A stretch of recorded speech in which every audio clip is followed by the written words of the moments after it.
მოგესალმებით მეგობრებო, დაბრუნდით შემდეგი საბრძოლო კვირით და ამ კვირას ლას-ვეგასიდან გადმოვხდებით ოკლაჰომა სიტიში და გვექნება UFC-ს Fight Night კარტი დრიკო დუპლესი კამარუ უსმანის წინააღმდეგ. ორი ყოფილი ჩემპიონი დრიკო დუპლესი middleweight-ში და კამარუ უსმანი welterweight-ში დაუპირისპირდებიან ერთმანეთს. საშუალო წონის კატეგორიაში, სადაც უსმანი არ ჩხუბობს ხოლმე, მხოლოდ მეორეჯერ ადის ამ ზონაში და სტისით დაუსვեց. კომეინად ყავს middleweight-ის ვეტერანი ჯარედ კანონიერი კრისტიან ლეროი დანკანის წინააღმდეგ, რომელიც დილებს შეანგრიოს ამ ზონის top 15. კარტი ასევე ვიხილავთ ახალ სუპერსტარ ტონი მაკმილენს, რომელიც დაუპირისპირდება ასევე პროსპექტ ალბერტო მონტეს. ეს და სხვა ჭუბები გვექნება ამ კარტზე, რაზეც ვაპირებ ახლა ლაპარაკს და დაუწყოთ ნელ-ნელა ჩვენი ვიდეო. შეგახსენებთ წინასწარ დავალაიქოთ ვიდეო, გამოიწერეთ ჩემი არქი თუ არ გაქვთ გამოწერილი და დამიწერეთ კომენტარები. სანამ ოკლაჰომა Fight Night-ის კარტის განხილვას დავიწყებ, ტრადიციულად ჩავხედოთ ჩვენ წინა განვი კარტს. UFC 329 ჩაიარა, არც თუ ისე წარმატებულად, ფიქებს რაც შეეხება 7-6-ზე წამოვიდა, არ არის საერთოდ კარგი რეკორდი, თუმცა ასე თუ ისე პროგნოზები მაინც კარგად წამოვიდა, ბევრი ისეთი რაღაც მოხდა, რასაც ველოდებოდი, ბეთინგის მხრივადაც კარგად წამოვიდა ეს კარტი, ამაზე უფრო მეტს შემდეგ ვიდეოში ვილაპარაკებ, როცა ბეთინგ განხილვა მექნება. ვაბრძოლებს რაც შეეხება, მინდა ცოტ-ცოტა ვილაპარაკო ყველა ჭუბზე. კაი კარტი იყო საბოლოო ჯამში, ძალიან ვისიამოვნე, უბრალოდ მთავარ ჭუბში, კონორი როგორც დაბრუნდა, რა თქმა უნდა, ყველასთვის ძალიან მოულოდნელი და გულდასაწყვეტი იყო, იმიტომ რომ ვერ ნახეთ ფაქტიურად ჭუბი პირველივე წუთზე დაიზიანა კონორმა ფეხი, რაღაც ტრავმა მიიღო მუხლში და ვეღარ შეძლო ბრძოლის გაგრძელება. ვფიქრობ ეს არ არის ესე უბრალო ტრავმა, კონორს სულ ქონდა ხოლმე ფეხებთან პრობლემები, ანუ ფეხებზე მუხლები აქვს ჩაწყვეტილი ძალიან ბევრჯერ, ფეხიც მოტეხილი აქვს, პორიეს ჭუბში რომ მოიტეხა, მანამდეც თითი აქვს ფეხზე მოტეხილი რამდენჯერმე. მოკლედ სულ პრობლემატური იყო მისთვის ტრავმები თავის კარიერაში და ეხლა ამდენი ხნის შემდეგ, 5 წლის შემდეგ, თან უკვე ასაკშია შესული, ვფიქრობ უფრო გამძაფრდა და მისი სხეული უბრალოდ ვეღარ იტანს ამდენს. მართალია ძალიან ველოდი და მინდოდა მაინც მენახა ეს პირველი 2 რაუნდი კონორის, როგორ იმოძრავებდა, როგორ დარტყმებს გაატარებდა, მაგრამ არ მოხერხდა. ვერ მოხერხდა, მაგრამ კონორი როგორც ამბობს, კიდევ ერთი ბრძოლა აქვს დარჩენილი თავის კონტრაქტში და აპირებს ერთი ჭუბის ჭუბს მინიმუმ მაინც. ჩვენ სხვა რა გზა დაგვჩენია, უნდა დაველოდოთ, როცა დაბრუნდება იმ ჭუბსაც აუცილებლად ვნახავთ. კომენტში პედი პიმბლეტმა გააკეთა ის, რასაც არ ველოდი, თუმცა თუ ნახეთ ჩემი წინა ვიდეო, გითხარით რომ ბენუა ძალიან ცუდ ტეიქდაუნებს აკეთებს, მე ძალიან არ მომწონს ბენუას ტეიქდაუნები და ვთქვი რომ პედის ამაზე ექნებოდა პასუხები, თუმცა არ მეგონა ესე ადვილად თუ გაგუდავდა, მოახერხა თავიდანვე დაიჭირა, აი ეს სლოპი ტეიქდაუნი დაუჭირა ბენუას, აუღო კისერი, ჩაიყვანა ძირს და ფრონტ ჰედლოკი გადააკეთა ფერუიან ნექთაით და დააფინიშა, დააძინა ბენუა 52 წამში. ძალიან მაგარი ფინიში იყო პედისგან, მოითხოვა ჩარლზ ოლივეირასთან ჭუბი, თქვა რომ ჩარლზას დავაფინიშებო, დავასაბმითებო, არ მგონია ეს რეალური, თუმცა თვითონ ჭუბი პედის და ჩარლზ შორის არის უმაგრესი ფაითი და ვფიქრობ აუცილებლად შედგება. მარიო ბაუტისტამ გააკეთა ის, რასაც ველოდი მისგან, ძალიან გახარებული ვარ მისი მოგებით, ჩემი ერთ-ერთი ყველაზე confident pick-ი იყო ბაუტისტა, underdog pick-ი და წამოვიდა ჯიგრულად 3 რაუნდიდან 2 რაუნდი მოუგო კორის და decision-ით დარჩა გამარჯვებული. მანამდე ბრენდონ როივალმა მოუგო ლონერ კავანას, როგორც გითხარით, ძალიან დიდი კოეფიციენტი ჰქონდა როივალს. ვთქვი რომ ჩვეულებრივად 50-50 ჭუბი იყო და ზუსტად ესეც გამოჩნდა ჭუბში. პირველი რაუნდი მოიგო როივალმა, მეორეში კავანამ თითქმის დაანოკაუტა, ორჯერ მიცა ნოკდაუნი, ძალიან ახლოს იყო დაფინიშებასთან, თუმცა ვერ მოახერხა, გადავიდნენ მესამე რაუნდში და მესამე რაუნდში აქეთ დაასაბმითა, დააფინიშა როივალმა კავანა. ძალიან გამოცდილია როივალი და საერთოდ არ გამოგვირდა მისი ეს ფინიში. იმის წინ ბობი გრინმა დაამარცხა მაკინი, როგორც გითხარით, 4 წუთი აწვებოდა მაკინი, დააზიანა ძალიან ბობი, სახე გაუხსნა, ძირსაც ჩაიყვანა, ცდილობდა რამე მოეძებნა, ვერ მოახერხა და აი ზუსტად 4 წუთის შემდეგ მიუყოლა გრინმა, ამოუკაჩა და რაუნდის ბოლოს აქეთ დააფინიშა. მართალია პროგნოზში მაკინი მყავდა არჩეული, მაგრამ იქიდან გამომდინარე თუ რა როგორ ვილაპარაკე, ვფიქრობ პროგნოზი მაინც წარმატებულია. შემდეგ ჯგუფში რობერტ ვიტეკერმა დაამარცხა ნიკიტა კრილოვი, როგორც თქვი, ეს იყო ვიტეკერის სატესტო ჯგუფი light heavyweight-ში, რამდენად გაკაჩავდა. თქვი რომ ნიკიტა კრილოვს თუ ვერ მოუგებდა, უბრალოდ აზრი არ ქონდა მის დარჩენას ამ ზონაში, მაგრამ ჩააბარა ეს ტესტი რობერტმა 2 რაუნდით დაუბოქსა სახე კრილოვს და მესამეში standing TKO-ით დააფინიშა. თავიდან შეეცადა კრილოვი ჭიდაობას, ოდნავ რაღაც მომენტში ძირს აკონტროლებდა, თუმცა ყოველ წუთს, ყოველ წამს ვიტეკერი ცდილობდა წამოდგომას, ანუ ქვემოთ არ შეეგუა, თავის მუხლებზე იყო სულ წამოუდგა და შემდეგ უკვე აღარ მისცა იმის უფლება, რომ შეკროდა კრილოვი და დგომში აუკრიფა და დააფინიშა მესამე რაუნდში. შემდეგ ჯგუფი გეიბლ სტივსონი ელიშა ელისონის წინააღმდეგ. გეიბლ სტივსონის ესეთ პერფორმანსს ნახდათ არ ველოდებოდი, კი ვიძახდი, რომ პირველი რაუნდის ფინიში ძალიან რეალური იყო, მაგრამ ჩემ ტვინში, რაც იყო, როგორც ვფიქრობდი, იყო ის, რომ გეიბლ სტივსონი გამოვიდა და თავისი მძიმე ჭიდაობით ჩაიყვანდა ელიშა ელისონს ძირს და დააფინიშებდა, მაგრამ გეიბლ სტივსონმა გააკეთა სულ სხვა რაღაცა, გამოვიდა დგომში და უდგა, გაცვლებში აყვა, დარტყმაც მიიღო, თვითონაც მშვენივრად უტევდა, აჩვენა თავისი სტრაიკინგი, აჩვენა თავისი კიკები და საბოლოო ჯამში ძალიან გაკვირვებული დავრჩი, ძალიან მომეწონა, რაც დავინახე გეიბლ სტივსონისგან. იმის გარდა, რომ უმაგრესი ჭიდაობა აქვს და ძალიან მძიმე მოჭიდავეა, აჩვენა ისიც, რომ დგომშიც აქვს სკილები და შეუძლია სტრაიკინგი. მოკლედ დგომში დააფინიშა ელიშა ელისონი. ძალიან კაი ჯგუფი იყო და ვფიქრობ ამ ჯგუფის მერე გეიბლ სტივსონს ძალიან დიდი გზა აქვს heavyweight-ში. მე პირადად ძალიან მაგრაველი ეხლა მის მომდევნო ჯგუფებს. შემდეგ ჯგუფი ედრიან იანეზი კოდი გარბანდის წინააღმდეგ დააფინიშა პირველივე რაუნდში, დაანოკაუტა იანეზმა კოდი, რაც თქვი და რისიც მეშინოდა, ვფიქრობ რომ კოდი უკვე პენსიაზე უნდა გავიდეს. მართლა ძალიან სუსტი ყბა აქვს და უბრალოდ აღარ ღირს მისი კარიერის გაგრძელება, იმიტომ რომ ედრიან იანეზი მაინც არ არის მაღალი დონის მებრძოლი, top 15 გარეთ მებრძოლია და უკვე ედრიან იანესთან რო აგებ, ან ძალიან დაბალ დონეზე მოუწევს ახლა კოდის ჯგუფი, ან საერთოდ უნდა წავიდეს, ამიტომ ვფიქრობ რომ ჯობია გავიდეს რიტაირმენტში. ლუკ რაილიმ დააფინიშა პირველივე რაუნდში, კაი კამაკა, დგომში ბევრად უკეთესი იყო, ვერაფერი ვერ გააკეთა საერთოდ კაი კამაკამ, ვერც აიტანა მისი დარტყმები და დაფინიშდა პირველივეში.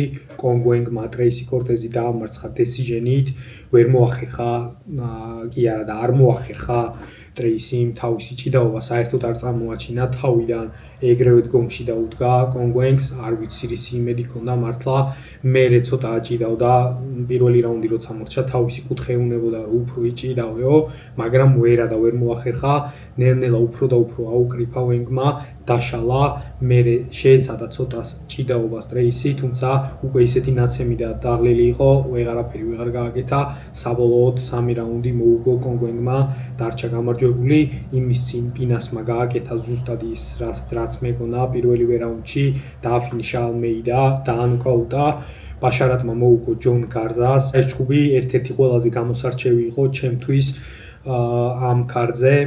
Fight of the Night-ის ბონუსი ამ კარდზე აიღეს როივალმა და კავანამ, იქიდან გამომდინარე თუ რა back to back fight-ი იყო და აი ეს ჯგუფი რო არ ქონოდა, ვფიქრობ ბაშარატი გარზა აიღებდნენ. ჯონ გარზას დებიუტი ქონდა, 6-1-ზე ქონდა ბალანსი, ახალგაზრდა ბიჭია, 23 წლისაა და ჩემ განხილვაში ვთქვი, რომ არავინ არ ელოდა გარზასგან, რომ მოიგებდა ამ ჯგუფს. მისი მისია იყო, რომ ეჩვენებინა ისეთი ჯგუფი და ენახებინა ხალხისთვის ის, რომ იმსახურებს ის UFC-ში გაჩერებას და ყოფნას.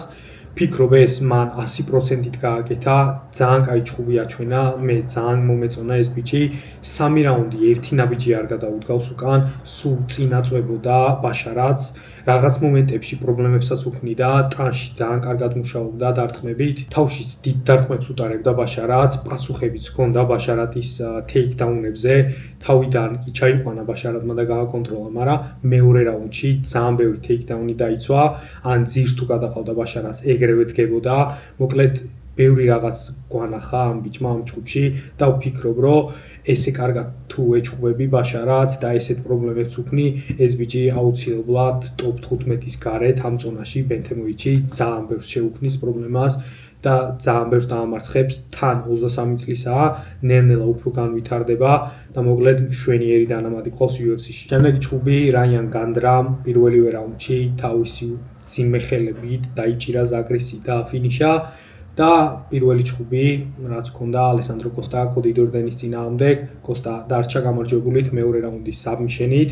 გითხარით რომ კოსტა ძალიან მაგარი ჯიცერია, ისიც თქვი რომ UFC-ში ჯერ საბმიშენები არ აქვს, მაგრამ თქვი რომ დაიწყებს ნელ-ნელა საბმიშენებს და ზუსტად ეხლა იყო პირველი ეს ჩხუბი. მოიპოვა საბმიშენით გამარჯვება მეორე რაუნდში, ჩაიყვანა ძირს დორდენი, ზურგი აუღო და მშვენივრად გაგუდა. მოკლედ საბოლოო ჯამში ძალიან კაი კარდი იყო, ძალიან მისიამოვნე ჩხუბებით და ბეტინგის მხრივაც ძალიან კარგად წამივიდა ყველაფერი. ამაზე როგორც თქვი შემდეგ ვიდეოში ვილაპარაკებ, ეხლა გადავიდეთ ჩვენ ოკლაჰომა სითის კარდზე და დავიწყოთ ჩვენი ამ კვირის კარდის განხილვა. რა თქმა უნდა ვიწყებთ თავიდან, მთავარი ბრძოლიდან, დრიკუს დუპლესი კამარუ უსმანის წინააღმდეგ. კამარუ უსმანი welterweight-ის ყოფილი ჩემპიონი, ადის ერთი წონით მაღლა, ეხლა middleweight-ში და შეეცდება რომ ჩაждდეს middleweight-ის top 5-ში და აქ იჩხუბოს ქამრისთვის, ალბათ მისი გეგმა ეს უნდა იყოს. საკმაოდ დიდი კარიერა აქვს გამოვლილი უსმანს welterweight-ში, 39 წლისაა, ასაკშია უკვე და თავისი კარიერის ბოლოსკენაა. ფიქრობ ეს რაღაც ბოლო გაფართხალებაა middleweight-ში მისი ასვლა, იმიტომ რომ welterweight-ში ფიქრობ მაღალ დონეზე ვეღარ გაკაჩავდა, თვითონაც იცოდა ეს. ერთხელ აქვს middleweight-ში ნაჩხუბარი, სულ რაღაც ორი ჩხუბის წინ, მაგრამ საკმაოდ დიდი ხნის წინ, 3 წელია უკვე გასული იმის მერე, რაც ხამზატთან ავიდა და 3 რაუნდი იჩხუბა. დამარცხდა იმ ჩხუბში, იმის წინ კიდე 2 წაგება გზედისეთ, ანუ სულ 3 წაგება. ის 2 წაგება ლიონ ედვარდსთან მოდის, როცა ქამარი დაკარგა კამარუმ. თუმცა ბოლო ჩხუბი მოგებული აქვს ჟოაკინ ბაკლის წინააღმდეგ, სადაც დიდი ანდერდოგი იყო და ბევრს ეგონა რომ უკვე ძალიან ჩამოწერილი იყო უსმანი და დამარცხდებოდა, მაგრამ მოახერხა მაინც თავისი აი ამ ჭიდაობით, ეჭიდავა ბაკლის 4 რაუნდი მშვენივრად აკონტროლა და გადაწყვეტილებით დარჩა გამარჯვებული, მაგრამ მაგ ჩხუბიდან ჩემთვის რისი აღებაც შეიძლება არის ის, რომ მეხუთე რაუნდში უკვე დაღლილი იყო უსმანი, ისე ვეღარ ეჭიდავებოდა ბაკლის და თითქოს გადარჩენაზე იყო. თან მახსოვს მაშინ უსმანის ბეთი მქონდა და მეხუთე რაუნდში ძალიან შემაშინა, პრობლემას უქმნიდა უკვე ბოლოსკენ ბაკლი, რაც არ მომწონს ნახდად უსმანისთვის ეხლა ამ ჩხუბში. დრიკუს დუპლესის რაც შეეხება, middleweight-ის ყოფილი ჩემპიონი იყო, სულ წინა ჩხუბში დაკარგა ქამარი ხამზატის წინააღმდეგ. ეს ხამზატი ამ ორ მებრძოლს ყავს საერთო მებრძოლი, რომელთანაც ორივეს წაგება აქვს. შეიძლება ითქვას, რომ რაღაცნაირად გავს მათი წაგებები ერთმანეთს, იმიტომ რომ ხამზატმა ორივე აკონტროლა ძირითადად დასაწყის რაუნდებში და ბოლოსკენ თითქოს ორივეს ჰქონდათ რაღაც შანსები. თუმცა განსხვავება ისაა, რომ ხამზატი უსმანის ჩხუბი 3 რაუნდიანი იყო, 2 რაუნდი ეჭიდავა ხამზატი და მესამე უსმანმა მოუგო. ხამზატი ცოტა დაღლილი იყო და აქეთ უკაჩავდა უსმანი ნელ-ნელა 5 რაუნდიანი რო ყოფილიყო ეგ ჩხუბი. კაცმა არ იცის რა მოხდებოდა და DDP-ის შემთხვევაში DDP 4 რაუნდი მიწაზე გააკონტროლა და მეხუთეში ჰქონდა რაღაც შანსები დრიკუსას. თუ რაიმე შანსი ჰქონდა ამ ჩხუბში, ეს იყო მარტო მეხუთე რაუნდში. ფიქრობ უკეთესი ჩხუბი ჯიმაევთან უსმანმა ჩაატარა, მაგრამ ეს იმას არ ნიშნავს, რომ უსმანი ეხლა მოუგებს დრიკუსას. სხვადასხვა სტილებია და სხვანაირად მუშაობს ყველაფერი. სანამ ამ წინა ჩხუბს წააგებდა დრიკუსა UFC-ში რაც შემოვიდა 8 ჩხუბი ჰქონდა ზედიზედ მოგებული, 3 საჩემპიონო ჩხუბის ჩათვლით, რაც დამეთანხმებით ალბათ რომ უმაგრესი შედეგია. უშუალოდ იმაზე რომ ვილაპარაკოთ ეხლა თუ რა როგორ შეიძლება მოხდეს ამ ჩხუბში. ფიქრობ უსმანს აუცილებლად ექნება თავის გეგმაში რომ ეჭიდაოს დრიკუსას და გააკონტროლოს ძირს, მით უმეტეს რომ ნანახი აქვს ხამზატმა როგორ ეჭიდავა და როგორ ადვილად გააკონტროლა. მართლა ძალიან სუსტი პერფორმანსი იყო ხამზატთან დრიკუსის ეს წინა ჩხუბი. ძირიდან საერთოდ პასუხი არ ჰქონდა დრიკუს და უადვილესად აკონტროლებდა ხამზატი ძირს. Takedown defense-იც ძალიან ცუდი ჰქონდა, ყველა takedown-ზე რაზეც შევიდა ხამზატი, ყველა წარმატებულად დაასრულა.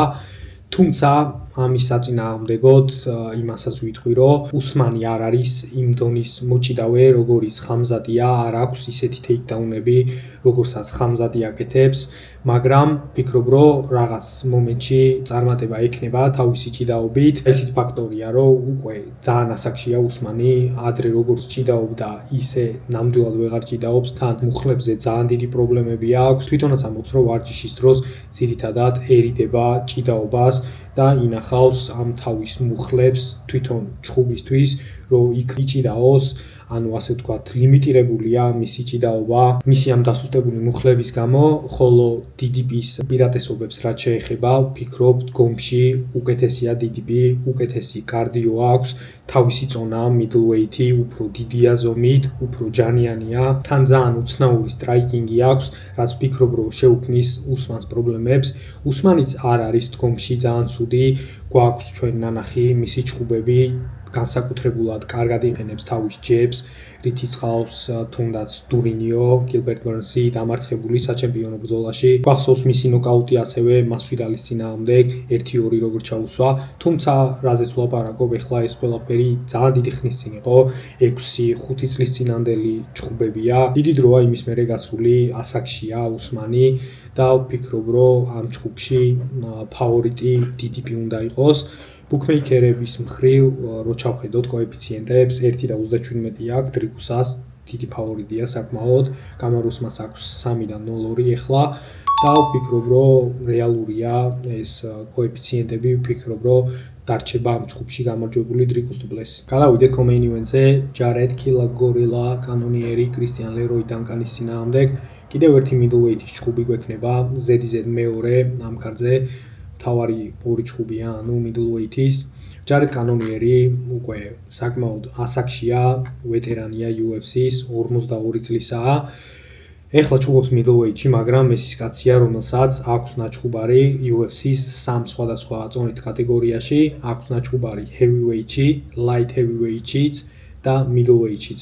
და რაც გასაკვირი და რეკორდულია ასევე არის ის, რომ ამ სამივე წონაში აქვს ნოკაუტით გამარჯვებები. ეხლა middleweight-ში ჩხუბობს, მაგრამ წარმოიდგინეთ, ისეთი მძიმე დამტყმელია, რომ heavyweight-შიც აქვს ნოკაუტები. მართლა მონსტრია ჩვეულებრივად, ფიზიკურადაც ძალიან ეტყობა, ძალიან დიდი კუნთური მასა აქვს. ვფიქრობ, ამ სამ წონიდან middleweight-ი მაინც თავისი ყველაზე ნატურალური წონაა და ზუსტად თავისი კარიერის დიდი ნაწილი აქ აქვს ჩატარებული. ჩხუბობდა მაღალ დონეზე, ყოველთვის middleweight-ში აქვს თითქმის ყველასთან უმაღლეს დონეზე ნაჩხუბარი. აი ბოლო 4 ჩხუბია უკვე ცუდად გამოიყურება, შეიძლება თავისუფლად ითქვას, რომ შეეტყო ეს თავისი ასაკი 2004 წლიდან ამ 4 ჩხუბში ერთი გამარჯვება აქვს მოპოვებული გრეგორი როდრიგეზის წინააღმდეგ, ერთი ჩხუბით წინ, სადაც ძალიან დიდი პრობლემები ჰქონდა თავიდან. აიტანა დარტყმები, მართლა უძლიერესი ყბა აქვს კანონიერს, აქამდე მარტო იმავოს ყავს დაფინიშებული მეოთხე რაუნდში, თუმცა სასწაულია უბრალოდ სხვა ჩხუბები, რაც აქვს წაგებული, როგორ არ დაფინიშდა, იღებს ზიანს, მაგრამ იტანს დარტყმებს და შემდეგ აქეთ ბრუნდება, ზუსტად იგივე გაუკეთა გრეგორი როდრიგეზს, აიტანა პირველი მისი ორი უმძიმესი რაუნდი და მერე აუკრიფა თვითონ და მეოთხე რაუნდის დასაწყისში აქეთ დააფინიშა. ბოლო ჩხუბი ეჩხუბა მაიკლ ბეიტს, სადაც დავინახე ის, რომ კანონიერი ნელ-ნელა უკან მიდის, ძალიან ნელი იყო თავის თავს იმდენად აღარ გავდა იმ ჩხუბში და საერთოდ ბევრი ვეღარაფერი გააკეთა. ეხლა ამ მატჩაპში ძალიან არ მომწონს მისთვის CLD, როგორც მეჩაპი. 30 წლისაა ლეროი დანკანი, უმაგრესი კიკბოქსიორია და ნელ-ნელა მაღლა და მაღლა ადის, 4 კაციანი winning streak-ი აქვს. ვფიქრობ, ეხლა მან თავისი თავი იპოვა. ვფიქრობ, რომ ის ეხლა თავის პრაიმში თუ არ არის, ნელ-ნელა შედის. 4 მშვენიერი გამარჯვება აქვს ანდრეი პულიაევი, ერიკ ანდერსის და მარკო ტულიოს წინააღმდეგ და ბოლოს წინა ჩხუბში რომან დოლიზე დაამარცხა 3 რაუნდიანი decision-ით, 2 რაუნდი მოუგო რომანს. ცოტა პრობლემები შეუქმნა რომანმა თავისი გრეპლინგით მას, მაგრამ საბოლოოდ მაინც მოახერხა CLD-მ რომანის დამარცხება. საერთოდ თუ პრობლემები ექმნება ხოლმე ძირითადად ტეიქდაუნებით და ჭიდაობით უქმნიან ხოლმე CLD-ს თავის კარიერაში, რო გადავხედოთ, გრეგორი როდრიგეზმაც დაუმიქსა და ზუსტად მასე მოუგო ბოლო წაგება გრეგორი როდრიგეზის წინააღმდეგ აქ. დგომში ამ კაცთან ჩხუბი მართლა ურთულესია. ჯარედ კანონიერისგან ფიქრობ ამ ჩხუბში ტეიქდაუნების საფრთხე არ ექნება CLD-ს, არ ჭიდაობს კანონიერი, არ უყვარს ჭიდაობა, თვითონაც ერთპიროვნულად სტრაიკერია. ფიქრობ დგომში გაიმართება ეს ჩხუბი და თან 3 რაუნდია, 3 რაუნდი CLD-ისთვის უფრო უკეთესია. კანონიერი ძირითადად 5 რაუნდებსა ამიჩვეული, 5 რაუნდიანებს ამიჩვეული და თუნდაც აი გრეგორი როდრიგეზის ჩხუბში ბოლოსკენ ამოუქაჩა მეოთხე რაუნდში, თავიდან პირველი 2 რაუნდი წაგებული ქონდა და 3 რაუნდიანი რო ყოფილიყო ეგ ჩხუბი ალბათ წაგებული დარჩებოდა საერთოდ.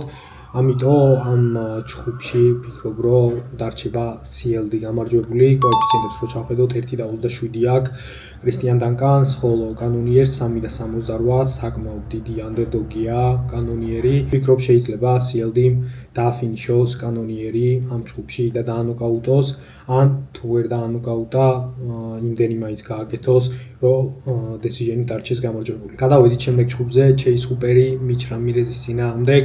არ ვიცი ეს ჩხუბი ესე მაღლა რატო არის ჩემი აზრით არ იმსახურებს მესამე ჩხუბად ყოფნას.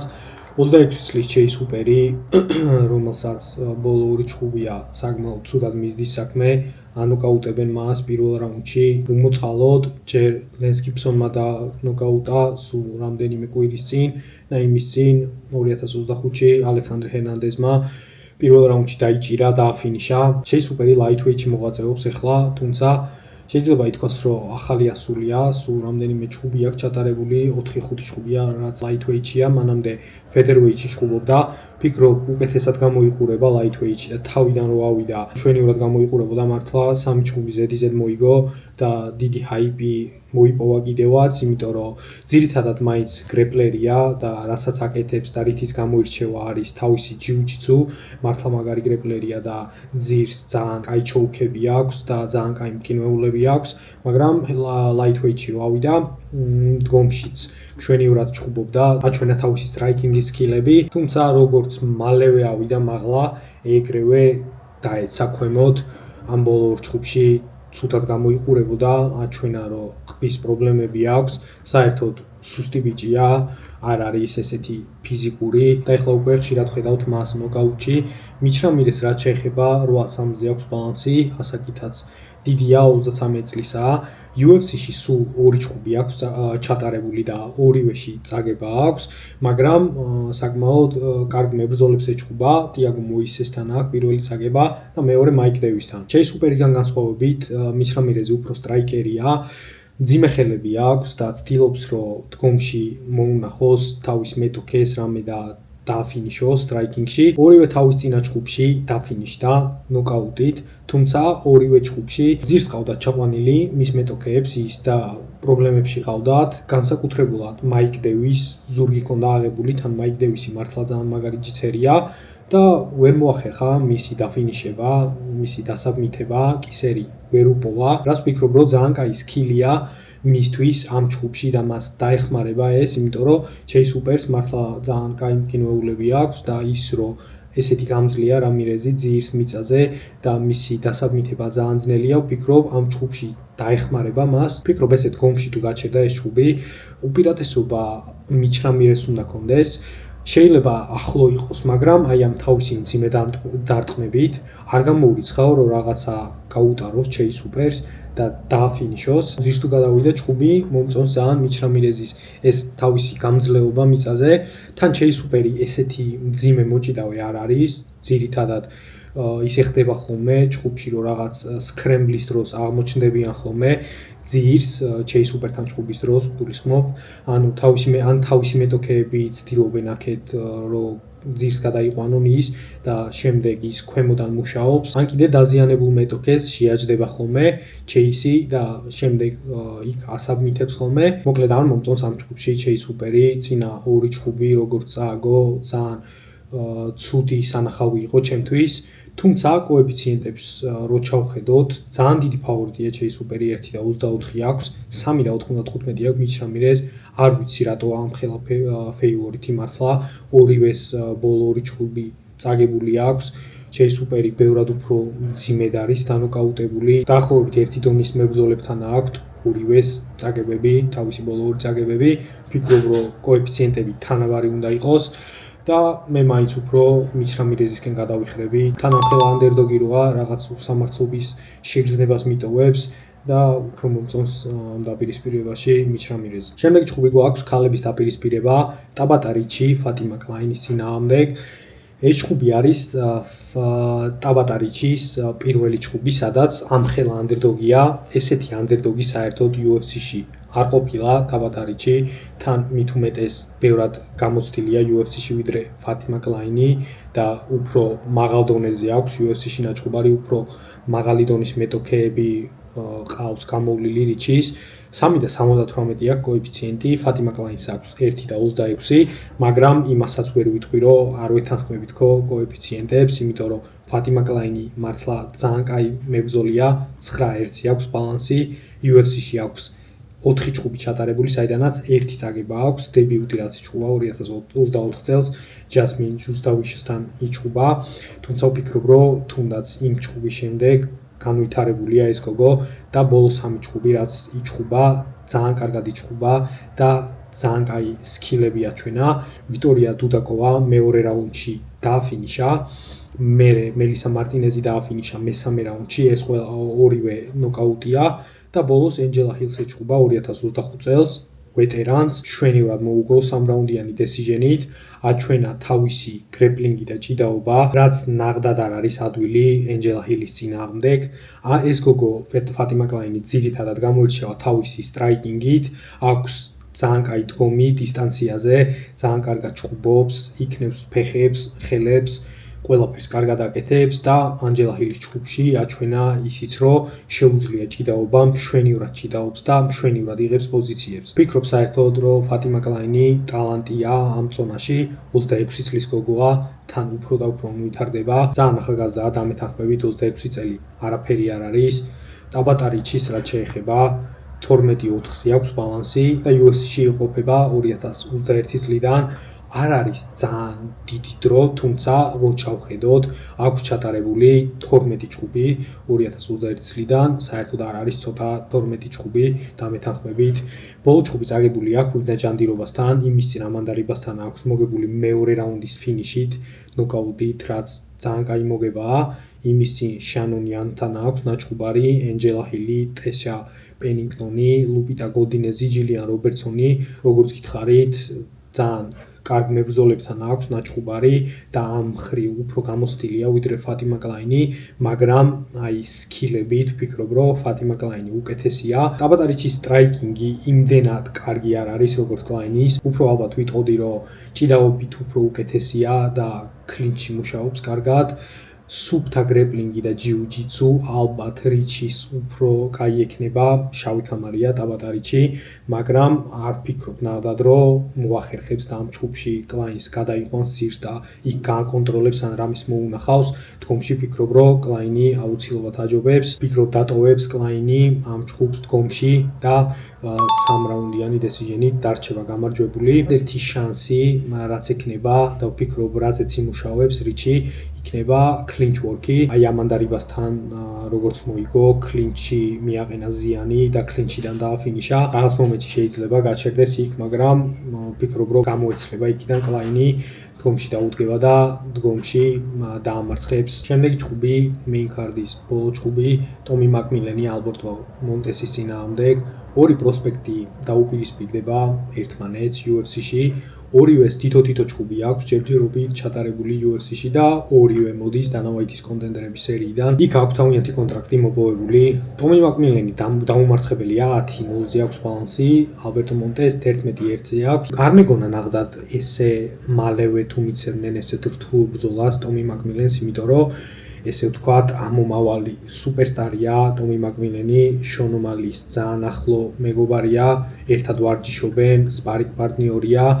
ერთი თიმი არიან და ძალიან დიდი ჰაიპი მოდის მაკმილენზე შონ უმალისგან და შონ უმალის გამო, იმიტომ რომ ფიზიკურადაც ძალიან გავს და ძალიან აკოპირებს შონ უმალის, მოკლედ იძახიან რომ შემდეგი შონ უმალი გყავსო.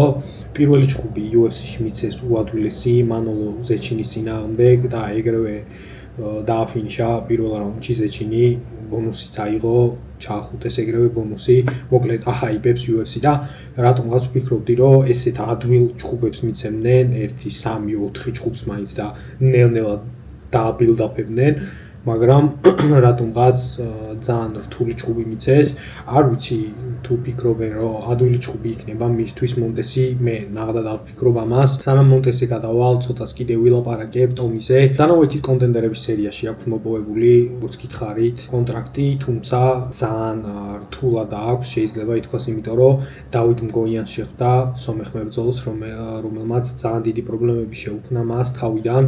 ძალიან deep submission-ებში ყავდა და ახლოს იყო რომ დაეფინიშებინა ტომი, თუმცა აჩვენა იქ ტომი მაკმილენმა თავისი გული და თავისი გამძლეობა. პირველი რაუნდი გადაიტანა მგოიანის და მეორე მესამე რაუნდი აქეთ მიაწვა, დაიღალა მგოიანი, გასცვრა საერთოდ კანცი და ამოუქაჩა მოკლედ მაკმილენმა. თან ცოტა გასაკვირი იყო, იმიტომ რომ მანამდე 8 ჩხუბი ჰქონდა ჩატარებული მაკმილენს და ყველა ჩხუბში ქონდა პირველი რაუნდის ფინიში, არავინ არ იცოდა არაფერი მისი გამძლეობის შესახებ და სიმართლე რომ გითხრათ, არც ეგონა ბევრს რომ ასეთი კაი გამძლეობა იქნებოდა მას, მაგრამ აჩვენა რომ მართლა ძალიან გამძლეა.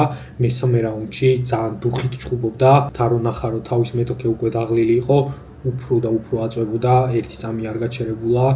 ძალიან მოინდომა მოკლედ და მოიპოვა კონტრაქტი, ხოლო დებიუტს რაც შეეხება დებიუტში გამოვიდა პირველ რაუნდში თავისი კუთხე ტიმ ოველში ეძახდა ქაოსი გვინდაო და მართლა ქაოსურად იჩხუბა, მძიმე გაცვლებში შეყვა ზეჩინის, რაუნდის ბოლოსკენ მოახერხა და დააფინიშა. ამით მოიპოვა ჰაიპი და ეხლა ხვდება ალბერტო მონტეს, რომელმაც წინა ჩხუბში რიკი ტურციოსი მეორე რაუნდში დააფინიშა თავისი ფრონტ ჩოუკით. ეს კაცი არის ფრონტ ჩოუკების მასტერი, დარს ჩოუკს აკეთებს, უმაგრესად აკეთებს ანაკონდას და ფერუიან ნექტაისაც მშვენივრად აკეთებს, მსგავს საბმიშენს, რაც წინა ქარზე პედიმ გააკეთა. ოღონდ მართლა მასტერია ამ ჩოუკების, მართლა უმაღლეს დონეზე აკეთებს ამას და ვფიქრობ, რომ საერთოდ მის კარიერაში ვისთანაც მოახერხებს და სუფთად შეკრავს ხელს, ყველას გაგუდავს. ძალიან საინტერესოა ამ ჩხუბში თუ მოახერხებს და თუ მივა ჩხუბი იქამდე რომ აუღოს კისერი ტომი მაკმილენს მონტესმა, იმიტომ რომ მონტესი ძირითადად მაინც ამას ეძებს ხოლმე და მაკმილენს ნანახი გვაქვს ჩვენ რომ აღებული ქონდა მაკმილენის კისერი თან ძალიან ცუდად და ძალიან დიდი ხანი მგოიანს. საინტერესო იქნება თუ აუღო კისერი და შეუქრა მონტესმა. რამდენად გაკაჩაოს მაკმილენი და რამდენად გადაურჩება, მე პირადად ვფიქრობ, რომ ვერ გადაურჩება მაკმილენი, ვფიქრობ, რომ მგოიანი იმდენად კაი საბმიშენ ფინიშერი არ არის, როგორც მონტესია და მონტეს მხოლოდ ერთი შანსი ჭირდება, რომ შეუკრას ხელები და ეგრევე გაგუდავს. მონტეს ბოლო 4 ჩხუბში 2 დარს ჩოუკით აქვს გამარჯვება და 2 ანაკონდა აქვს. მანამდეც აქვს ანაკონდები, მაგრამ ეხლა UFC-შიც აჩვენა, რომ UFC-ში შეუძლია ამის გაკეთება, რაც ძალიან მნიშვნელოვანია, იმიტომ რომ UFC-ს გარეთ ბევრი მებრძოლი ბევრ რაღაცას აკეთებს და შემდეგ ეს ყველაფერი UFC-ში რომ მოდიან, UFC-ში ეს ისე აღარ მუშაობს, როგორც თქვათ UFC-ს გარეთ მუშაობდა. თუმცა არ არის ეს კაცი ესე მძიმე მოჭიდავე, არ ჭიდაობს, ფეხში არ შედის, ძირითადად აქეთ ეჭიდავებიან ხოლმე და მერე უღებს კისერს მეტოქეს, ან კიდე როცა აზიანებს თავის მეტოქეს და თავის მეტოქის ძირს ეცემა, შემდეგ აჯდება ხოლმე ზევიდან, უკრავს და გუდავს. იგივე გაუკეთა რიკი ტურციოს, დაღალა, დაშალა დგომში ცემა ძალიან მაგრა, ძალიან კაი სტრაიკინგი აქვს მონტეს, მე ძალიან მომეწონა, რასაც აკეთებდა ეს ბიჭი. მეორე რაუნდის დასაწყისში აიცულა ტურციოსი, რომ ფეხში შესულიყო, იმიტომ რომ დგომში უბრალოდ პასუხი არ ქონდა მისთვის, შევიდა ფეხში და დაუჭირა ეგრევე კისერი აუღო ძირს, ჩაიყვანა და გაგუდა. ერთადერთი კითხვის ნიშანი რაც არის მონტესის შემთხვევაში არის ის, რომ ძირითადად როგორც იგებს, ან პირველ რაუნდში აფინიშებს თავის მეტოქეს, ან მეორეში. სიმართლე რო ვთქვა, ანუ დაღლილი არ იყო მეორე რაუნდის დასაწყისში. მით უმეტეს იქიდან გამომდინარე, რომ ძალიან ბევრი იმუშავა პირველ რაუნდში და სულ აქტიურად ჩხუბობდა ტურსიოსის წინააღმდეგ. დაღლილი არ იყო, მაგრამ ვფიქრობ, რომ აი იმ ფეისით, რა ფეისით პირველ რაუნდში იჩხუბა, მეორე და მესამე რაუნდში თლად ეგრე ვეღარ გააგრძელებდა. რაც ვფიქრობ, რომ მაკმილენს შეუძლია მეორე და მესამე რაუნდში რომ მაღალი ფეისით იჩხუბოს და აი ამ ხრივ მივცემდი მაკმილენს ამ ჩხუბში უპირატესობას, მაგრამ შეიძლება ძალიან ჩვეულებრივად პირველ რაუნდში დააფინიშოს მონტესმა, როგორც გითხარით, ერთი შანსი უნდა მონტეს, ერთი კი სერისაღება უნდა და დააფინიშებს ჩემი აზრით ტომის. დგომში ვფიქრობ, რომ ასე თუ ისე თანაბარი იქნება, სულ დგომში რომ გაიმართოს ჩხუბი, ვფიქრობ, რომ პირველ რაუნდს მონტესი მოიგებს, მეორე რაუნდი თანაბარი იქნება და აი მესამე რაუნდისთვის უკვე მაკმილანისკენ ვიხრები, თუ გადაწყვეტილებამდე მივიდა. კოეფიციენტებს რო ჩავხედოთ, საკმაოდ თანაბარი კოეფიციენტებია, 1.93 აქვს მაკმილენს, სულ პატარა ფავორიტია, მონტეს აქვს 1.93, სრულიად ვეთანხმები. ჩემ ფიქრს რაც შეეხება, უფრო მონტესი მომწონს ამ მატჩაპში და მონტესისკენ გადავიხრები. ვფიქრობ არის შანსი ტომის კისრის აღების პირველ რაუნდში ან თუნდაც მეორეში და დაფინიშების, მაგრამ თუ არ მოხერხდა იმასეც იმ ხრივადაც ვენდობი მონტეს, რომ პირველი ორი რაუნდი მოგებული ექნება დესიჟნამდე თუ მივიდა ჩხუბი და საბოლოო ჯამში რთული ჩხუბით დაამარცხებს ტომი მაკმილენს. შემდეგი ჩხუბი ჯოსე დელგადო ოსტინ ბაშის წინააღმდეგ.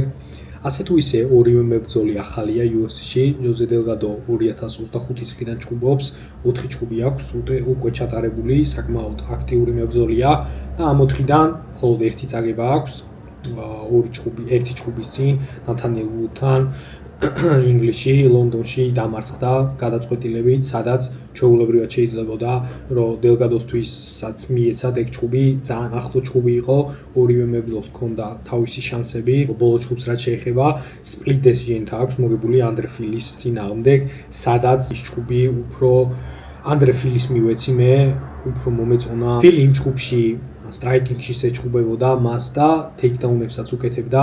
მოგიხსენებათ, რომ ჯოსე დელგადო ერთპიროვნულად სტრაიკერია, ძალიან შარპ სტრაიკერია, ძალიან მძიმე ხელები აქვს და UFC-ში რაც მოვიდა, პირველი ორი ჩხუბი ზუსტად პირველივე რაუნდში უმძიმესი ნოკაუტებით მოიგო, დიდი ჰაიპი მოიპოვა. ეხლა ვფიქრობ, რომ გამოჩნდა, რომ არ არის ისეთი მაღალი დონის მებრძოლი და ჯერ კიდევ დიდი გზა აქვს გასავლელი და არ არის ინდოეთის მებრძოლი, როგორიც ხალხს ეგონა იმის მერე, რაც UFC-ში მოვიდა, ჯერ 28 წლისაა, მაინც ახალგაზრდაა და თავის პრაიმში ჯერ არ არის და ვფიქრობ, რომ უფრო განვითარდება, თუმცა აი ფილის ჩხუბში რაც დავინახე, ფილისგან ტეიქდაუნები, აქვს ამ მხრივ მას პრობლემები და ტეიქდაუნებით ვფიქრობ, რომ შესაძლებელია მისი დამარცხება, რაც იმას ნიშნავს, რომ ოსტინ ბაშის ძალიან დიდი შანსები ექნება ამ ჩხუბში, იმიტომ რომ ოსტინ ბაში არის ერთპიროვნულად მოჭიდავე, ძალიან მძიმე სტილის მოჭიდავეა. პირველ რაუნდში გამოდის და ეგრევე ჭიდაობას იწყებს. თან დაახლოებით მის ჭიდაობას შევადარებდი ხამზატის ჭიდაობას, ძალიან აქტიური და მძიმე ჭიდაობით გამოირჩევა ოსტინ ბაში, 14-1 აქვს ბალანსი და თავისი ძირითადად მოგებები კარიერაში აქვს ზუსტად მასე, გამოდის, ჩაყავს მეტოქე ძირს და ან ground and pound-ით აფინიშებს, ან კიდე submission-ით. 24 წლისაა, ძალიან ახალგაზრდაა, UFC-ში ორი ჩხუბი აქვს ჩატარებული, დანა ვაიტის კონტენდერებში მოიპოვა თავისი კონტრაქტი, მეორე რაუნდში რიარ ნეიკედით დააფინიშა მეტოქე და პირველი ჩხუბი, რაც იჩხუბა, კრისტიან როდრიგესთან დამარცხდა. შეძლო კრისტიან როდრიგესმა გადაიტანა მისი ეს მძიმე ჭიდაობები პირველ რაუნდში, რაღაც მომენტში ჩაიყვანა ძირს ბაში, მაგრამ შემდეგ იცავდა თავს როდრიგეზი და საბოლოო ჯამში დარჩა სიროდი გამარჯვებული დესიჟნით. ბევრჯერ გაუკეთებია როდრიგეზ ესეთი პროსპექტები, ბევრჯერ დაუჩიქავს და არ იყო ძალიან გასაკვირი, მაგრამ მაგ ჩხუბის შემდეგ ოსტინ ბაში დაბრუნდა წინა წელს და ჯონ იანისი პირველივე რაუნდში ჩაათრია ძირს, შეაჯდა ზურგზე და გაგუდა. ეხლა დელგადოსთან როგორც თქვი, ექნება გზა ხსნილი, რომ გააკეთოს ზუსტად ის, რაც უყვარს და რასაც ყველაზე კარგად აკეთებს, იმიტომ რომ ვფიქრობ დელგადოს გადაყვანა შეიძლება ძირს. ამ ჩხუბში ჩემი აზრით ორი გზაა ამ ჩხუბის დასრულების. ერთი ის, რომ ან დელგადო რაღაცაზე დაიჭერს ბაშის თავიდანვე გაუტარებს მძიმე დარტყმას და დაანოკაუტებს, ან კიდე ბაში ჩაათრევს ძირს, აუღებს ზურგს და გაგუდავს. კოეფიციენტებს რო ჩავხედოთ 1/93 აქვს ბაშის, ხოლო დელგადოს აქვს 1/93 წინა ჯგუფის მსგავსად აქაც ძალიან ახლო კოეფიციენტები გვაქვს, მსგავსად წინა ჯგუფისა აქაც უეთანხმები კოეფიციენტებს და გავაკეთე პროგნოზს და ვიტყვი რომ ბაში მოახერხებს დელგადოს ძირს გადაყვანას. ძალიან არ მომეწონა რაც ვნახე დელგადო ფილის ჯგუფში, როგორ ადვილად გადაყავდა ფილის ძირს დელგადო და ვფიქრობ რომ ფილის თუ ესე გადაყავდა, რამდენიმეჯერ გაუკეთა, თუ არ ვწდები 3-4 ტეიქდაუნი ჰქონდა, ჩაყავდა ძირს და რაღაც პერიოდი აკონტროლებდა და ვფიქრობ რომ ფილი თუ ამას იკეთებს, ბაში აუცილებლად ჩაგიყვანს და მოგიძებნის ძირს რამეს. ასე რომ ჩემი ფიქი იქნება ამ კარტზე უკვე მესამე ანდერდოგი ოსტინ ბაშის გამარჯვება. გადავედით პრელიმების შემდეგ ჯგუფზე, შეგახსენებთ რომ დავალაიქოთ ვიდეო, თუ ეხლა უყურებთ და გამოიწერეთ ჩემი არხი თუ არ გაქვთ გამოწერილი. შემდეგი ჯგუფი გვაქვს Suk Hyun Ko, John Paul ლებოსნიანის წინააღმდეგ, Seok Hyen Kyo 13 ორზე ბალანსით, კოს დაუძახებ უბრალოდ ძალიან რთული სახელი აქვს, სამხრეთ კორეელი მებრძოლია, ზედმეტ სახელად კორეელი ტაისონი. ძალიან მომწონს ეს ბიჭი მე UFC-ში, რაც შემოვიდა, ორივე ჯგუფი აქვს ჩატარებული და ორივე ჯგუფში აჩვენა თავისი უმაგრესი სკილები, დგომში მშვენივრად ჭუბობს, რაღაც კარატეს თენსი აქვს, ძალიან ფიზიკური მებრძოლია, ჯანიანია, კაი სტრაიკინგი აქვს, ამ ბიჭი ჩემთვის გამოსარჩევი რაცაა, აქვს ძალიან კაი ჭიდაობა, მძიმე ჭიდაობა და მეტოქეების ძირს კონტროლი შეუძლია მშვენივრად. მსგავსად მოუგო ობანელიოს და ფილ როუს, რაც ჭუბა UFC-ში, ორივე ჯგუფში გამოიყენა თავისი ჭიდაობა და გრეპლინგი ძირს და ორივე მებრძოლი დაამარცხა დესიჟენით. ობანელიოსთან მახსოვს დიდი ანდერდოგი იყო და ძალიან გამიკვირდა რომ ნახე თუ რა სკილების პატრონი იყო Seok Hyun Ko. ფილ როუსთან უკვე ვიცოდი რომ დიდი ალბათობით მოუგებდა და მოუგო დაამარცხა ჯონ პაულ ლებოსნიანს. რაც შეეხება ის არის 10-2-ზე ბალანსით, სულ ერთი ჯგუფი აქვს UFC-ში ჩატარებული, 27 წლის მებრძოლია და არის ლევან ჩოხელის სპარინგ პარტნიორი, როგორც მე ვიცი, ერთად ვარჯიშობენ UFC PI-ში, ლას-ვეგასში ცხოვრობს ლებოსნიანიც, ახლო მეგობარია ლევან ჩოხელიც. როგორც გითხარით, ერთი ჯგუფი აქვს UFC-ში ჩატარებული ფილ როუსის წინააღმდეგ და მოგებული აქვს სპლიტ დესიჟენით. ვფიქრობ რომ არ იყო ის სპლიტ დესიჟენი და ლებოსნიანს ერთპიროვნულად უნდა მოეგო. აჩვენა თავისი სკილები ლებოსნიანმა იმ ჯგუფში, მსგავსად KO-ს-ი, იმიტომ რომ ფილ როუ არის ამ ორი მებრძოლის, KO-ს და ლებოსნიანის ბოლო საერთო მეტოქე, ანუ ორივეს აქვს ფილ როუსთან დაჭუბარი, ორივე გამარჯვებული დარჩა. დაახლოებით რაღაც პუნჩი ერთნაირად ეჭუბნენ. რას მომიჩით დგომშიც ეჭუბნენ როუს, უფრო ლებოსნიანი ედგა დიდი ხანი დგომში, KO უფრო ძირს აკონტროლებდა როუს, მაგრამ ლებოსნიანმაც რაღაც მომენტში გაუკეთა ტეიქდაუნი და აჩვენა რომ შეუძლია მას ჭიდაობაც და განსაკუთრებულად რაც მომეწონა იყო ლებოსნიანის გრეპლინგი. აჩვენა თავისი ჯიუ-ჯიტსუ სკილები, აჩვენა რომ აქვს მას ძალიან კაი ჯიუ-ჯიტსუ, მე ძალიან მომეწონა, რასაც აკეთებდა ძირს ლებოსნიანი და ვფიქრობ ძალიან მაღალი დონის ჯიუ-ჯიტსუ აქვს მას, უქმნიდა პრობლემებს როუს. რამდენიმე მომენტში ძალიან ახლოს იყო რომ დაეფინიშებინა როუ. ვერ მოახერხა მართალია, ეს იმიტომ რომ როუ ძალიან გამძლეა და იცის თავის დაცვა. ამ დაპირისპირებაში ვფიქრობ რომ ძალიან ახლო ჯგუფი იქნება დგომში, ძალიან თანაბარი სკილები აქვთ დგომში ორივე მებრძოლს, ასე ვიტყოდი. ჭიდაობით ვფიქრობ რომ KO უკეთესია ვიდრე ლებოსნიანი, ესე სუფთა ჭიდაობით და ვფიქრობ რომ რაღაც მომენტში გაუკეთებს ტეიქდაუნს და ჩაიყვანს ძირს, მაგრამ აი როცა ძირს გადავლენ, ვფიქრობ რომ ლებოსნიანის ჯიუ-ჯიტსუ უკეთესია, თან ზურგიდანაც მშვენივრად მუშაობს და ვფიქრობ რომ არ ექნება ნახდად KO-ს ადვილი საქმე. კოეფიციენტებს რო ჩავხედოთ, 2/92 აქვს ლებოსნიანს, 1/39 აქვს KO-ს. უფრო მაღალი ქონდა KO-ს კოეფიციენტები წინა დღეებში, ახლა ცოტა დაეწია, როგორც ჩანს, ხალხის სიყვარული უფრო KO-სკენ მოდის და მეც უფრო ამ ჯგუფში KO-სკენ გადავიხრები, უფრო მომწონს ის როგორც მებრძოლი. ვფიქრობ, რომ KO ძირს გადაიყვანს ლებოსნიანს. ვფიქრობ, ცოტა პრობლემები შეექმნება, მაგრამ არ მგონია, რომ რაღაცაზე დაიჭიროს ქვემოდან ლებოსნიანმა და დააფინიშოს, თან გამძლია KO გრეპლინგში, გრეპლინგის მხრივ. მართალია გვაქვს ჩვენ ნანახი UFC-ს გარეთ, KO არის ძალიან მძიმედ გათიშული და რაღაც მომენტში UFC-ს კარიერაში შეიძლება ცოტა მაღალ დონეზე როავა KO ვიღაცამ დაიჭიროს და გათიშოს მსგავსად. იქიდან გამომდინარე, რომ როცა გვაქვს ნანახი მით უმეტეს UFC-ს გარეთ, რომ დაფინიშებულია, თან საკმაოდ მძიმე ნოკაუტშია გაშვებული, UFC-შიც ვფიქრობ, რომ ვიღაც მაღალი დონის მებრძოლმა შეიძლება დაიჭიროს რამე დარტყმაზე და დააფინიშოს. თუმცა არ ვფიქრობ, რომ ეხლა ლებოსნიანი ამას მოახერხებს ამ ჯგუფში და ვფიქრობ, რომ საბოლოო ჯამში ამ ჯგუფში გამარჯვებული დარჩება Sik Hyun Ko. გადავედით შემდეგ ჯგუფზე და საერთოდ ეს პრელიმების ბოლო ჯგუფები გვაქვს ძალიან უცნაური ჯგუფები.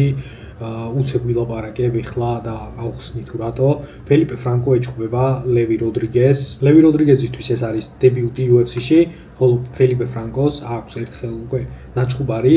ეს კაცი არის light heavyweight-ი, თუმცა თავისი ბოლო ჯგუფი UFC-ში heavyweight-ში იჩხუბა. მანამდე დანაოეთის კონტენდერების სერიაში აქვს ფრედი ვიდალის წინააღმდეგ ნაჩხუბარი და წაგებული წინა წელს 2025 წელს. იმის შემდეგ ორი ჯგუფი იჩხუბა UFC-ს გარეთ, როცა კონტრაქტი ვერ მოიპოვა და შემდეგ მისცეს კონტრაქტი UFC-ში. საკმაოდ დაბალ დონეზე აქვს ნაჩხუბარი UFC-ს გარეთ და აი კონტენდერებშიც რაც იჩხუბა ფრედი ვიდალიც საერთოდ არ არის მაღალი დონის მებრძოლი, ვერაფერს ვერ აკეთებდა და მესამე რაუნდში დააფინიშა ფრედი ვიდალმა ის. ეხლა მარიო პინტოს როცა ეჩხუბა, ყველაფერი იქით მიდიოდა, რომ პინტო დააფინიშებდა მას, მაგრამ ვერ მოახერხა პინტომ. ძალიან ცუდი ჯგუფი იყო, უფრო იმ ჯგუფში ის ამბავი იყო, რომ პინტომ იჩხუბა ცუდად, ვიდრე ფრანკომ კარგად და გადაურჩა პინტოს. ანუ იმის თქმა მინდა, რომ კარგად გამოიყურება ჩემი აზრით ფრანკოს პინტოსთან დესიჟენის წაგება და ის რომ გადაურჩა და არ დაფინიშდა. თან ეხლა ჩადის თავის ნატურალურ წონაში, light heavyweight-ში, heavyweight-ი არა, მისი წონა პატარა heavyweight-ისთვის, მართალია ჯანიანია და თავისი ჯანი და გამძლეობა მაინც მიყვება, მაგრამ მაინც პატარაა. ლევი როდრიგეს რაც შეეხება 29 წლის მებრძოლია, რომელიც დებიუტს გააკეთებს UFC-ში. მას კონტრაქტი აქვს მოპოვებული დანაოეთის კონტენდერების სერიაში და ზუსტად დანაოეთის კონტენდერების სერიაში აქვს მოგება ფრედი ვიდალის წინააღმდეგ, იმ ფრედი ვიდალის წინააღმდეგ, რომელიც ზუსტად დანაოეთის კონტენდერებში ასევე ეჩხუბა ფრანკოს და მესამე რაუნდში დააფინიშა. ანუ მაგ ჯგუფში ფრანკო რო დააფინიშა ფრედი ვიდალმა არ მისცეს კონტრაქტი, წავიდა, დაბრუნდა შემდეგ თავიდან იჩხუბა ლევი როდრიგესის წინააღმდეგ.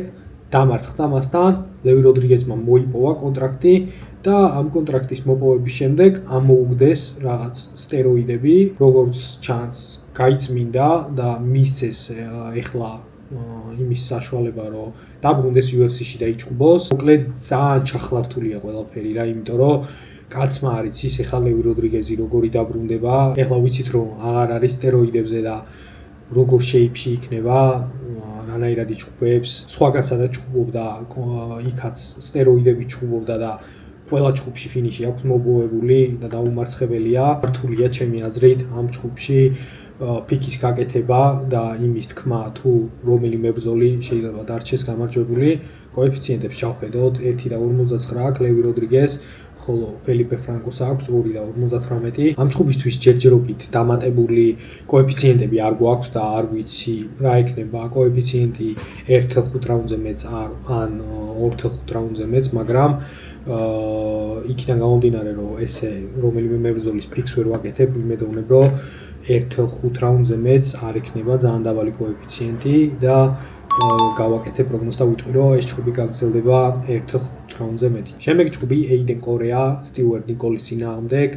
ფლაივეითების ჯგუფი გვაქვს შემდეგი და ეს ჯგუფიც ძალიან უცნაურია ჩემთვის, იმიტომ რომ ეიდენ კორეა არის პროსპექტი UFC-ში სულ ორი ჩხუბი აქვს ჩატარებული. პირველი ჩხუბი ალესანდრო კოსტას მოუგო, მესამე რაუნდში დააფინიშა.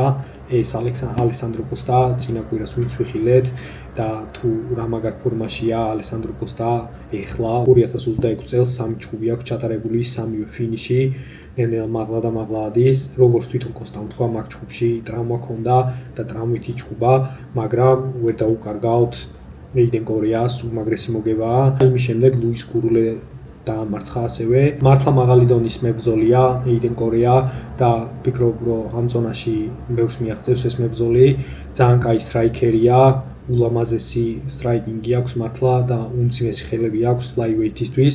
გრეპლინგიც აქვს რაღაც დონეზე, მაგრამ უფრო სტრაიკერია.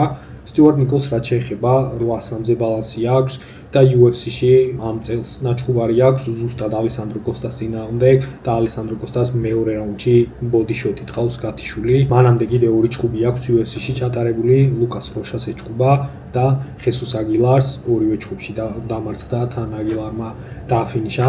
მოკლედ ვფიქრობ, რომ სტიუარტ ნიკოლი არ არის UFC-ის დონის მებრძოლი, ბევრს აღარ ვილაპარაკებ ამ ჩხუბზე. ვფიქრობ, რომ კორეასთვის უფრო უკეთესი ჩხუბი უნდა მიეცათ, არ ვიცი ესეთ ადვილ ჩხუბს რატო აძლევენ, ვფიქრობ, რომ უფრო უნდა გაეზარდათ მისთვის დონე, იმიტომ რომ რაღაც დონეზე მან დაამტკიცა, რომ არის კაი მებრძოლი. კოეფიციენტების მხრივ 1-დან 0.7 აქვს კორეას, ყველაზე დიდი ფავორიტია საერთოდ კარზე, სტიუარტ ნიკოლს აქვს 8 კოეფიციენტი და ბევრი ლაპარაკის გარეშე ვფიქრობ, რომ კორეა დაამარცხებს ნიკოლს დიდი ალბათობით. ვიტყვი, რომ პირველ რაუნდში დაანოკაუტებს. ელვინ ჰაინსი RJ ჰარისის წინააღმდეგ. ელვინ ჰაინსისთვის ეს იქნება მეორე ჩხუბი UFC-ში და ის კიდევ ერთი მებრძოლია, რომელიც სტეროიდებზე ამოაგდეს. თავის პირველი ჩხუბი ჯონათან დინიზის წინააღმდეგ იჩხუბა, დამარცხდა 3 რაუნდიანი დესიჟენით. დამარცხდა, მაგრამ აჩვენა თავისი თავი, ასე თუ ისე კარგად, აიტანა დინიზის ბითინგი, ასე ვთქვათ. მაინც სულ წინ მიდიოდა, ძალიან დიდი ზიანი მიიღო. ვიცით, რომ დინიზი კაი კიკბოქსიორია, კიკბოქსინგიდან არის გადმოსული და თან ფინიშერია, ვერ მოახერხა მოკლედ ჰაინსის დაფინიშება. ასე თუ ისე მაინც ახლო გახადა ჩხუბი. თან ბოლო რაუნდი მოუგო დინის, ხოძე იყო, უფრო ფრეში მებრძოლი იყო მესამე რაუნდში, მაგრამ აღმოჩნდა, რომ სტეროიდებზე იყო მაგ ჩხუბში და შემდეგ კომენტარში თქვა, რომ UFC-ის გარეთ ესე სტეროიდებით ჩხუბობდიო და რავი, არ ეგონა ალბათ რომ UFC-ში ამოუგდებდნენ ამას, მაგრამ მოუნახეს. როგორც ჩანს, ამასაც მისცეს საშუალება ეხლა და ეფრუვი მისცეს, რომ იჩხუბოს და ჩაატაროს შემდეგი ჩხუბი და ზუსტად ამიტომ ჩაენიშნა RJ ჰერისის წინააღმდეგ. ეს იყო მისი პირველი მარცხი კარიერაში, ჰაინსის პირველი მარცხი უგულისხმობ, 7-1-ზე აქვს ეხლა ბალანსი, 34 წლისაა, ხოლო RJ ჰარის რაც შეეხება 27 წლისაა, ის უფრო ახალგაზრდაა, 5-0-ზე აქვს ბალანსი, დაუმარცხებელია და ეს იქნება მისი დებიუტი UFC-ში. არის ძირითადად სტრაიკერი, აქვს საბმიშენებითაც გამარჯვება. ამ ჩხუბშიც ძალიან რთულია ფიქის გაკეთება, არ ვიცი, ჰაინსი როგორი დაბრუნდება, ამდენი ხანი თუ სტეროიდები ჩხუბობდა, ეხლა როგორი იქნება მის გარეშე, კაცმა არ იცის. კოეფიციენტებს რო ჩავხედოთ, 2 და 13 აქვს ჰარის, ჰაინსი ფავორიტია, 1.79 აქვს. ასე თუ ისე მომეწონა ჰაინსის წინა ჩხუბი მაინც და ვფიქრობ, რომ სტეროიდების გარეშეც მსგავსად შეძლებს ჩხუბს, იმიტომ რომ გამოაჩინა თავისი გული და ამ კაცს აქვს ეს სტეროიდების გარეშეც და მაინც უფრო ჰაინსისკენ გადავიხრები ახლა ამ დაპირისპირებაში და ვიტყვი, რომ ის დარჩება გამარჯვებული ამ ჩხუბში. მივადექით ბოლო ჩხუბს, დიონი ბარბოსა, ანესა მელისანოს წინააღმდეგ, ქალების ჩხუბი გვაქვს. ერთი პრელიმების პირველი ჩხუბი. დიონი ბარბოსას ეს ჩხუბი უნდა იჩხუბა სხვასთან, ვერონიკა ჰარდი ყავდა ჩანიშნული და სულ რაღაც 2 კვირის წინ ამოვარდა ვერონიკა ჰარდი ტრავმის გამო და ჩაუჯდა ანა მელისანო 6-1-ზე ბალანსით, რომელიც UFC-ში გააკეთებს ახლა დებიუტს. ეს გოგო მონაწილეობდა Ultimate Fighter-ში და მის რეკორდში არ არის, ახლა ვერ ხედავ, თუმცა ნაჩხუბარი აქვს მოკლედ Ultimate Fighter-ში და დამარცხებულია იქ, საბმიშენით დამარცხდა მისმა მეტოქე გოგომ ჩაიყვანა ძირს და გაგუდა. ამ ბოლო ჭუბის გარდა მანამდე UFC-ს გარეთ 6 ჭუბი აქვს ზედიზედ მოგებული, აქვს როგორც KO, ასევე აქვს submission-ითაც გამარჯვება, მაგრამ აი ეს წინა ჭუბი, რომელიც წააგო, იქ ვნახე, რომ არა აქვს ამ გოგოს მაღალი დონის grappling skill-ები, რასაც ნახდად ვერ ვიტყვით დიონი ბარბოსაძე. ეს გოგო არის ძალიან მაღალი დონის ჯიცერი და ძალიან მაღალი დონის ჯუდოკა, აქვს ძალიან მაგარი ჯუდოს გდებები, რაც გვანახა უკვე UFC-ში მან და ძირსაც უმაგრესი submission-ები, ულამაზესი armbar-ი, ზურგიდან ჩოუქები, მოკლედ ძირს მშვენივრად მუშაობს ბარბოსა და ვფიქრობ, რომ ანა მელისანოს ძალიან დიდ პრობლემებს შეუქმნის. ვფიქრობ, ესე ძირსაც რო არ ჩაიყვანოს, მომწონს ძალიან ბარბოსას ათლეტურობა, ძალიან შეკრული გოგოა, ძალიან ჯანიანია და დგომშიც არ ვფიქრობ, რომ მელისანოს ექნება უპირატესობა. ვფიქრობ, რომ თანაბარი ჭუბი იქნება დგომში და აი შემდეგ ძირს თუ გადაიყვანა ბარბოსა, იქ დიდი უპირატესობა ექნება. ვფიქრობ, game plan-ში აუცილებლად ექნება ჭიდაობა და ვფიქრობ, რომ თავიდანვე ჩაიყვანს ძირს დიონი ბარბოსა მელისანოს და მოუძებნის რამე მდგინველს და submission-ით დააფინიშებს. სულ ეს იყო მეგობრებო ჩვენი დღევანდელი ვიდეო. იმედია მოგეწონათ პიკები, იმედია ეს კარდი სუფთა პიკების მხრივ ბევრად უკეთესი იქნება, ვიდრე წინა UFC 329-ის კარდი იყო ჩვენთვის. არ დაგაუწყდეთ ჩემი არხის გამოწერა, დალაიქეთ ვიდეო აუცილებლად და დამიწერეთ კომენტარები რას ფიქრობთ ჩემ პიკებზე, როგორი პიკები გაქვთ თქვენ, ეგეც გამაგებინეთ. მადლობა ყველას და შევხვდებით შემდეგ ვიდეოში. Peace out.